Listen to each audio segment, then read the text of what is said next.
राधे राधे। माघ मास महात्म के 21 अध्यायों की कथाएं हम संपूर्ण कर चुके हैं। आज हम 22वें अध्याय की ओर अग्रसर होते हैं। 21 अध्याय तक की कथाएं अगर अभी तक आपने श्रवण नहीं की हैं तो कृपया मेरे चैनल पर यह सारी कथाएं सुनने की कृपा करें। 21वें अध्याय तक हमने यह पढ़ा कि भगवान श्री हरि विष्णु वेददूती से अत्यंत प्रसन्न होते हैं और उसे आशीर्वाद देते हैं कि जो भी तुम्हारा स्तोत्र पढ़ता है उसके अंदर मेरे प्रति अचल भक्ति का प्रादुर्भाव होगा।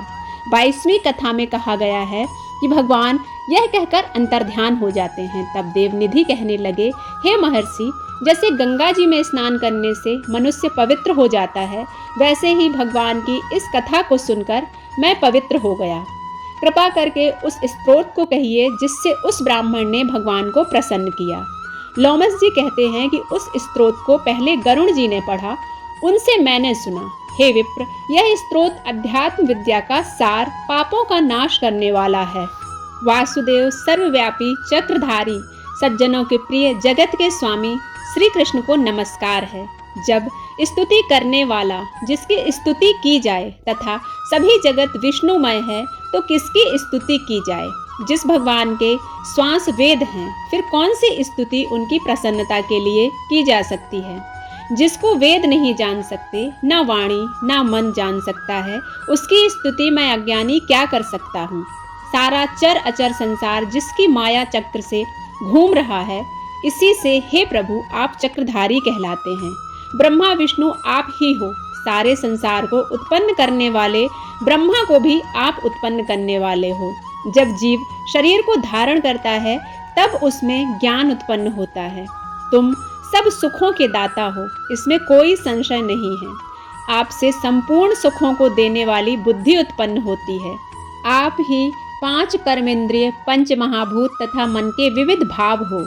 ब्रह्मा विष्णु रुद्र की कल्पना से आप संसार की कल्पना इसी तरह करते हो जैसे पिता पुत्री की।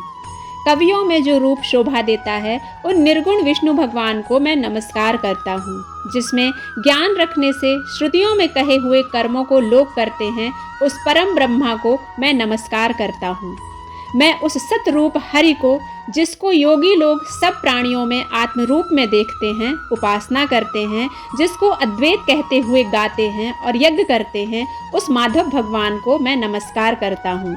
मनुष्यों को माया तथा मोह में पैदा हुए विचित्र आभास, अहंकार तथा ममता को जानकर खो देते हैं, उन भगवान को मैं नमस्कार करता हूँ। संसार में मनुष्यों के मोह रूपी वायु से सदा भभकने वाली ज्वाला आपके चरण कमल की छाया पहुँचने से नहीं जलाती। जिसके स्मरण मात्र से मोह, अज्ञान, रोग, दुख दूर हो जाते हैं, उस अनंत रूप को नमस्कार करता हूँ। जिसमें मिल जाने पर और किसी दूसरे की इच्छा नहीं रहती, जिसको जानकर अद्वैतवादी आत्मा को देखते हैं। यदि विष्णु शब्द का अर्थ और उसके विषय का ज्ञान एक ही होता है तो इस सत्य से हे माधव, इस संसार की माया में फंसकर तेरे ही ध्यान में रत रहता हूँ। यदि वेदांत दर्शन में भगवान सारे संसार में व्याप्त हैं तो इसी सत्य से भगवान में भरी निर्विघ्न भक्ति हो, जो बीज नहीं है तो भी बिना बीज के स्वयं विद्यमान है। सो वह विष्णु भगवान रूपी रंग में हमारे बीज के टुकड़े टुकड़े को, जो सृष्टि स्थिति तथा लय के लिए ब्रह्मा विष्णु महेश 3 रूप धारण करते हैं और कार्य में सत, रज और तम इन तीनों गुणों में विद्यमान है, वह भगवान मुझ पर प्रसन्न हो। जो प्राणियों के हृदय रूपी मंदिर में निर्मल देव वास करते हैं, वह भगवान मुझ पर प्रसन्न हो। जो अविद्यापूर्ण संसार का त्याग करता है, जगन्मय आप हो, आपका बनाया हुआ विश्व आनंद करता है। आपके त्याग करने पर अपवित्र हो जाता है। आपका साथ करने पर भी तुम बिना साथ के बने रहते हो। विकार रहित जिनके चरवाक पंचभूत योग में पैदा हुआ चैतन्य मानते हुए उपासना करते हैं। जैन लोग आपको शरीर का परिणाम मानते हैं और सांख्यवादी तुम्ही को प्रकृति से परे पुरुष मानकर ध्यान करते हैं। जन्म इत्यादि से रहित चैतन्य रूप सदा आनंद स्वरूप उपनिषद जिसकी महिमा गाते हैं। आकाश आदि पंच महाभूत, देह मन बुद्धि इंद्रियां, सब कुछ तुम ही हो। तुमसे अलग और कुछ नहीं। तुम ही सब प्राणियों को उत्पन्न करने वाले हो और मुझको शरण देने वाले हो। तुम अग्नि, रवि, इंद्र, होम, मंत्र, क्रिया तथा फल सब तुम ही हो। कर्म के फल देने वाले वैकुंठ में सिवाय तुम्हारे कोई नहीं है। मैं तुम्हारी शरण में हूँ। सब प्राणियों के हेतु तथा उनको शरण देने वाले तुम ही हो। जैसे युवा पुरुष की युवती में और युवती की युवा में प्रीति होती है, वैसे ही मेरी प्रीति तुम में हो। जो पापी भी आपको प्रणाम करता है, उसको यमदूत ऐसे नहीं देखते जैसे उल्लू सूर्य को। प्रत्येक पाप मनुष्य को उस समय तक ही सुख देते हैं जब तक वह आपके चरण कमलों का सहारा नहीं लेता। जिसको गुण जाति तथा धर्म को स्पर्श नहीं कर सकते तथा गतियां भी स्पर्श नहीं करती, जो इंद्रियों के वशीभूत नहीं हैं, जिनका बड़े बड़े मुनि लोग साक्षात नहीं कर सकते, उन भगवान को मैं नमस्कार करता हूँ।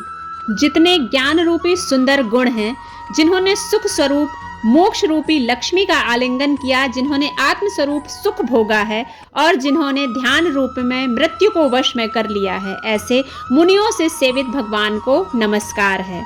जो जन्मादि से अलग हैं, जिनको काम क्रोध आदि दोष दुख नहीं देते, उन वासुदेव भगवान को मैं नमस्कार करता हूँ। जिनके ज्ञान की गति से अविद्या रूपी मल शुद्ध हो जाता है, जिनके ज्ञान रूपी शस्त्र से संसार रूपी शत्रु का नाश हो जाता है, उन दुखों के नाश करने वाले को मैं नमस्कार करता हूँ। जिस प्रकार सब स्थावर जंगम संसार को उत्पन्न करते हैं, इसी सत्य से भगवान मुझको दर्शन दें। इस प्रकार उसकी सच्ची भक्ति देखकर भगवान ने प्रसन्न होकर उस ब्राह्मण को दर्शन दिए और ब्राह्मण की स्तुति से प्रसन्न होकर तथा उसको वरदान देकर भगवान अंतर्ध्यान हो गए और वह ब्राह्मण कृतकृत्य होकर भगवान में लीन हो गया और शिष्यों के साथ स्तोत्र पढ़ता हुआ तपोवन में रहने लगा। जो कोई स्तोत्र को पढ़ता है अथवा सुनता है, उसकी बुद्धि पाप में नहीं लगती और ना ही बुरा फल देखता है। इसके कीर्तन से मनुष्यों की बुद्धि, मन तथा इंद्रियां स्वस्थ होती हैं। जो भक्ति पूर्वक इसके अर्थ को विचार कर इसका जप करता है, वह वैष्णव पद को प्राप्त होता है। इसके सदैव पढ़ने से मनवांछित कार्य सिद्ध हो जाते हैं। मनुष्य सुपुत्र पाता है तथा धन पराक्रम और चिरायु प्राप्त करता है। इसके पाठ से बुद्धि, धन, यश, कीर्ति, ज्ञान तथा धर्म बढ़ते हैं। दुष्ट ग्रहों की शांति होती है। यह व्याधियों व अनिष्टों को दूर करता है, दुर्गति से तारता है। इसके पढ़ने से सिंह, व्याघ्र, चोर, भूत, देव, पिशाच और राक्षस का भय नहीं रहता। जो भगवान का पूजन करके इस स्तोत्र को पढ़ता है, वह पापों से ऐसे ही अलग रहता है जैसे जल पंख से कमल। जो इस स्तोत्र को 1 काल, 2 काल या 3 काल पढ़ता है, वह अक्षय फल प्राप्त करता है। जो मनुष्य प्रातः काल इस स्तोत्र का पाठ करता है, वह इस लोक और परलोक में अक्षय सुख पाता है। वेद दूती का बनाया हुआ यह स्तोत्र भगवान को अत्यंत प्रिय है और भगवान के दर्शन कराने वाला है। योग सागर नाम का यह स्तोत्र परम पवित्र है।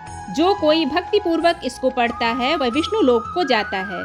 अब पिशाच मोक्ष की कथा कहते हैं। माघ मास महात्म का 22वां अध्याय समाप्त होता है। अगर आपको यह वीडियोस पसंद आते हैं तो आप इन्हें लाइक करें, शेयर करें और सब्सक्राइब करें। मिलते हैं 23वें अध्याय में। तब तक के लिए राधे राधे।